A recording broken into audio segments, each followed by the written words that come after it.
He happens to be a gentleman, Ralph, and that seems to be something that you have forgotten all about. He treats us like women. That's something you've forgotten too, Ralph. You seem to have forgotten that I There are am moments in television history that nobody planned for.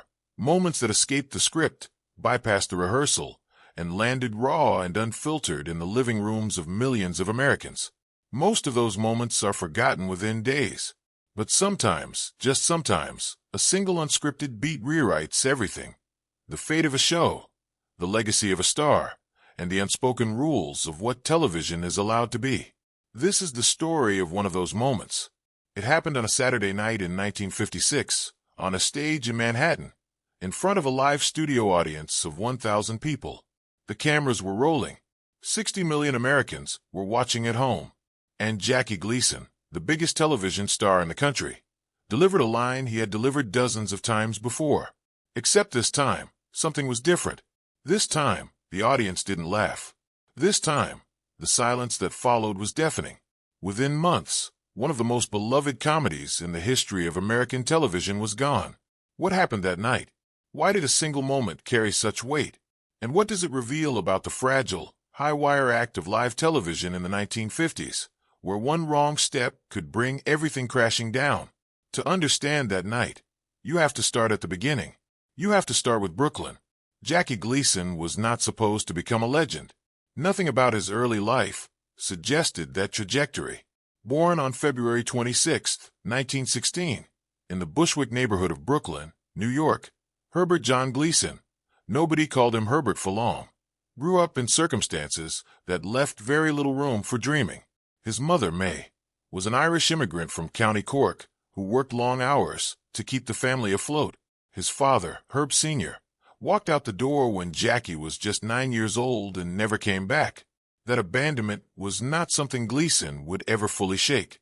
Friends and biographers have noted that the wound of his father leaving lived just beneath the surface of everything Gleason did.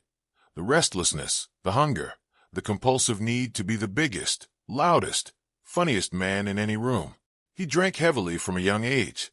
He hustled pool in local halls for pocket money. He talked his way into MC gigs at carnivals and dive bars before he was old enough to legally be inside them. But the streets of Brooklyn gave him something that no acting school could. They gave him people.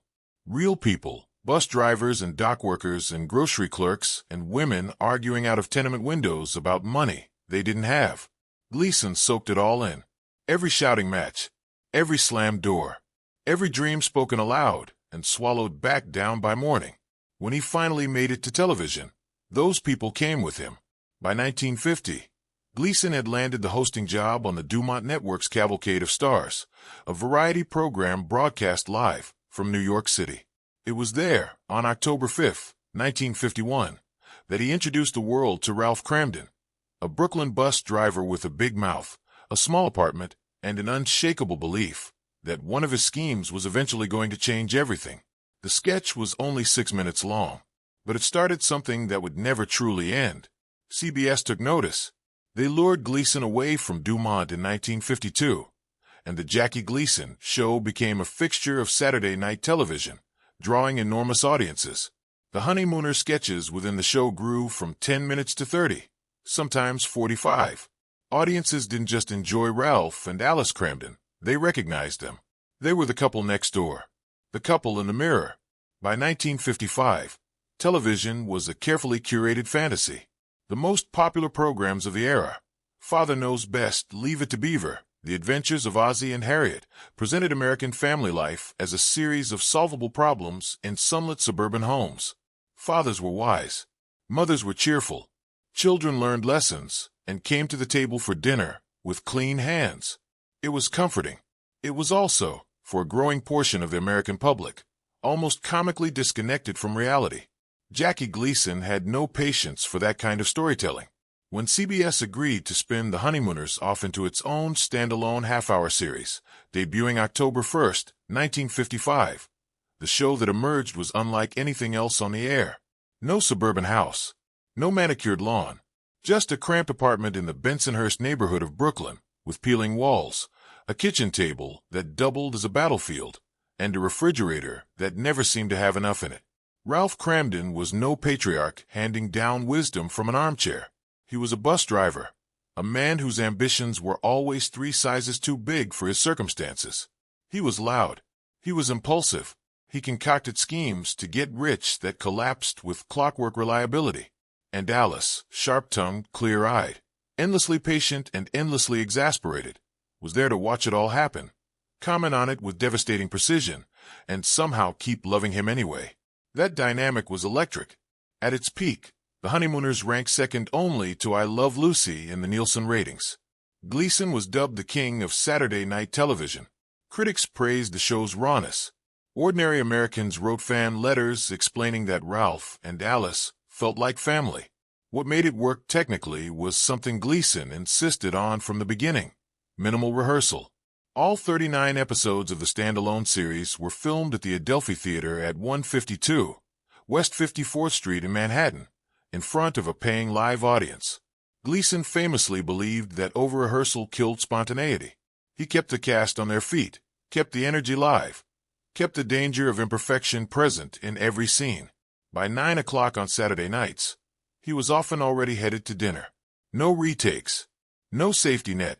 That philosophy produced some of the most genuinely alive television ever broadcast. It also meant that when something went wrong, it went wrong in front of everyone. Before going further, you need to understand one of the show's most politically charged secrets, one that most viewers at home never knew. The original Alice Cramden was not Audrey Meadows. She was Pert Kelton, a veteran actress from Great Falls, Montana, who had been performing on stage, screen, and radio since the 1920s. Kelton's Alice was different from the version audiences would come to know. She was sharper, louder, more combative, a woman who matched Ralph's volume rather than deflating it with quiet wit. There was an abrasive chemistry between Kelton and Gleason that crackled on the early Dumont sketches. When Gleason moved to CBS in 1952, Kelton did not come with him. The official explanation offered to the public was vague, something about health reasons.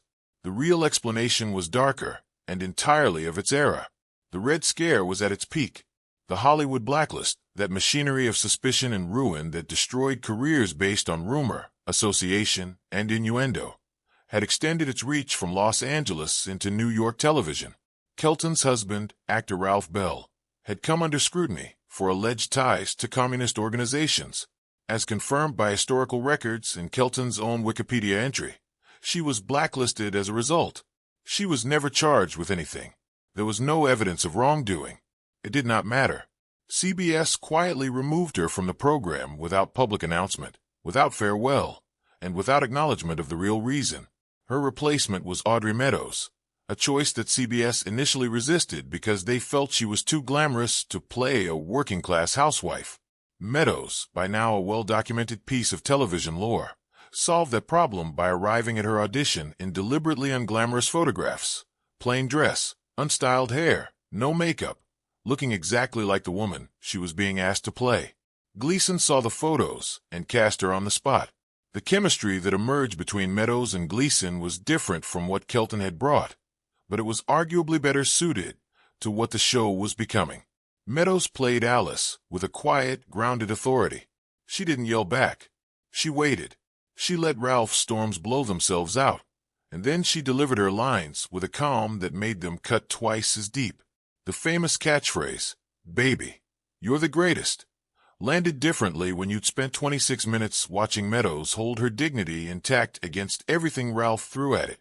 By the fall of 1956, cracks had begun to appear. Competition had intensified.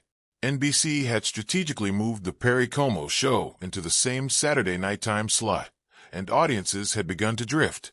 By September 1956, The Honeymooners had fallen to 19th place in the Nielsen ratings, a significant drop from the heights it had occupied just a year earlier. None of that was public knowledge.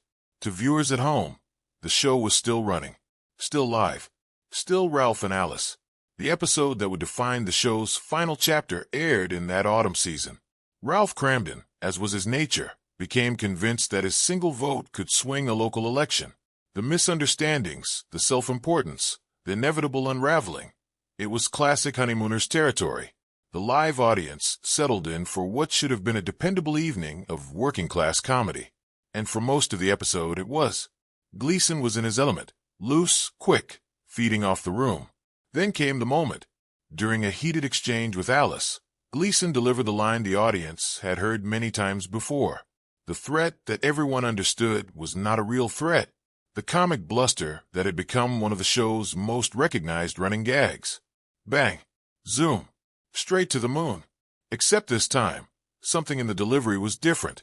Gleason's voice dropped. The usual comedic exaggeration, the puffed-up outrage that always signaled to the audience that this was all performance, was absent. His tone went flat and cold. He moved closer to Meadows on the stage. The physical space between them, which normally felt theatrical, suddenly felt personal. The audience did not laugh. The studio fell quiet in a way that live television audiences almost never go quiet. Crew members who were present later described freezing mid-task. For a moment, just a moment, but a moment too long, Ralph Cramden did not look like a lovable blowhard. He looked like something the audience had not been prepared to see. Meadows, by all accounts, kept her composure. She had noted in various interviews over the years that she was always attuned to when a moment on stage crossed an invisible line, when what was supposed to be funny shaded into something else. On this night it crossed. The scene continued. The episode ended. The audience applauded and went home. But the letters that arrived at CBS in the following days were not the usual fan mail. They were letters of concern. Viewers who had always understood the bang. Zoom.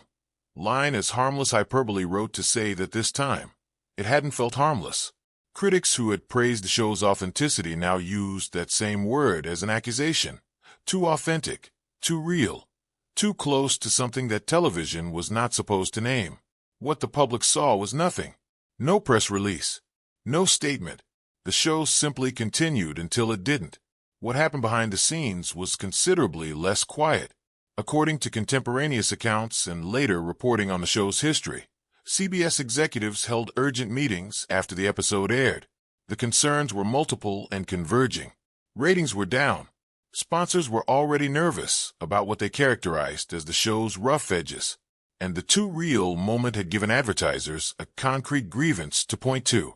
One significant sponsor reportedly threatened to withdraw financial support if the show's more confrontational elements were not dialed back.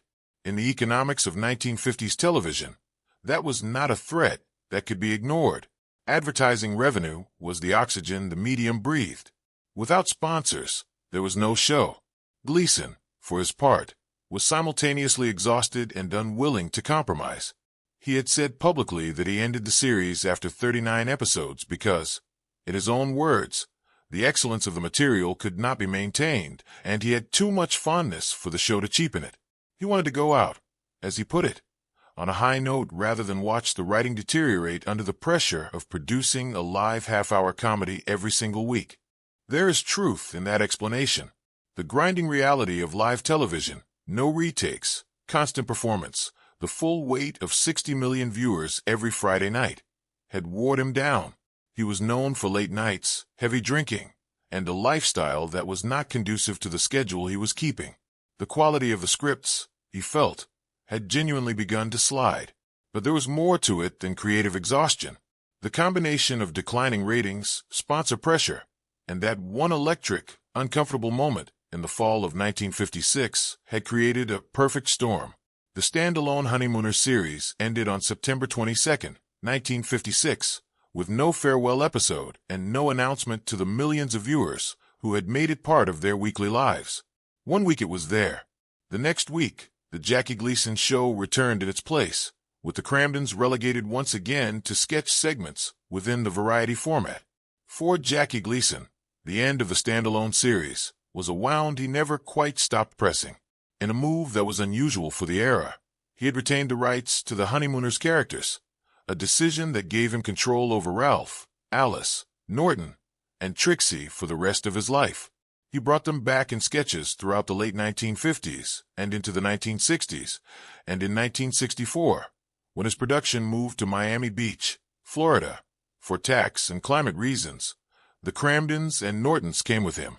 The Miami revival stretched the episodes to an hour, polished the sets, added color and guest stars, and lost almost everything that had made the original work. The grit was gone. The spontaneity was gone. The episodes were taped now, safe from the beautiful recklessness of live performance. Audrey Meadows moved on with characteristic determination. She did not return to sitcoms. Instead, she channeled her intelligence and drive into business, eventually becoming one of the first women to serve on the board of a major American financial institution. Alice Cramden, the working-class housewife who held her ground against Ralph's bluster week after week, turned out to be the right preparation for boardroom politics. Art Carney, who played the lovable, slow-burning Ed Norton, took the longest arc of all. He moved steadily into film work through the 1960s and early 1970s, and in 1974, he won the Academy Award for Best Actor for his role in Harry and Tonto, a late-career triumph that surprised nearly everyone and delighted those who had always suspected that the man underneath Norton's goofy surface was something more.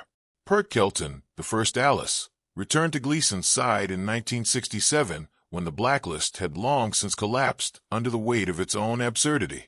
She appeared in the Jackie Gleason show that year, playing Alice's mother, a small acknowledgment of a history that had never been publicly addressed.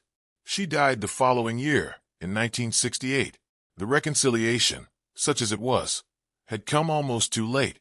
The strangest chapter in the story of the Honeymooners began after the show had ended, in the quiet of syndication, in the daytime slots and late-night hours, when local television stations filled airtime with old episodes that nobody was paying premium prices for.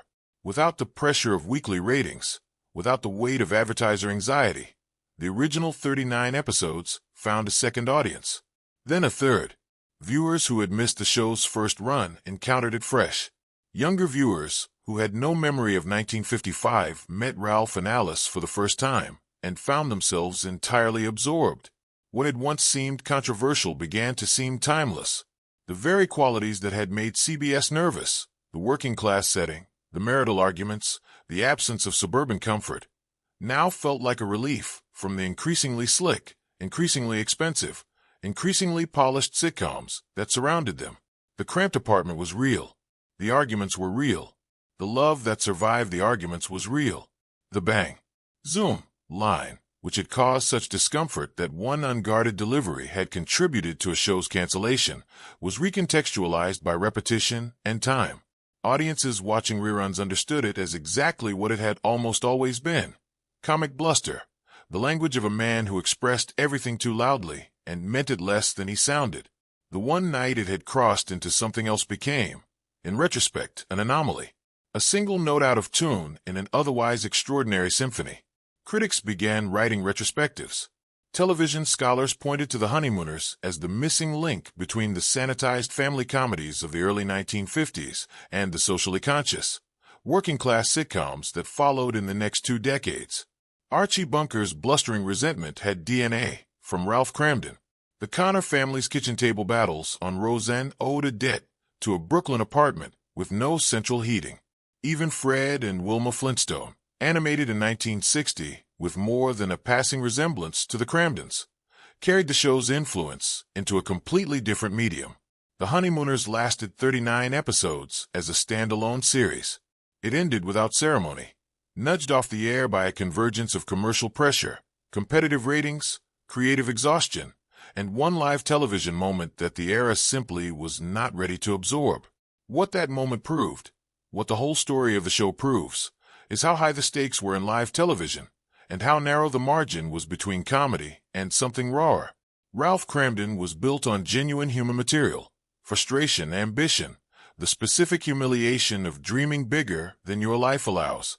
That material was powerful because it was real, but reality has edges, and on one Saturday night in 1956, one of those edges caught the light at the wrong angle. The show that was canceled for being too real became one of the most celebrated comedies in American television history, celebrated precisely for its realness. The controversy that once threatened to erase it became a footnote in the story of how it changed everything. Jackie Gleason died on June 24, 1987. By then, the show he had ended to protect from mediocrity had long since outlasted every sitcom that had once beaten it in the ratings. That's not a bad legacy at all. If this story resonated with you, like, share, and subscribe for more deep dives into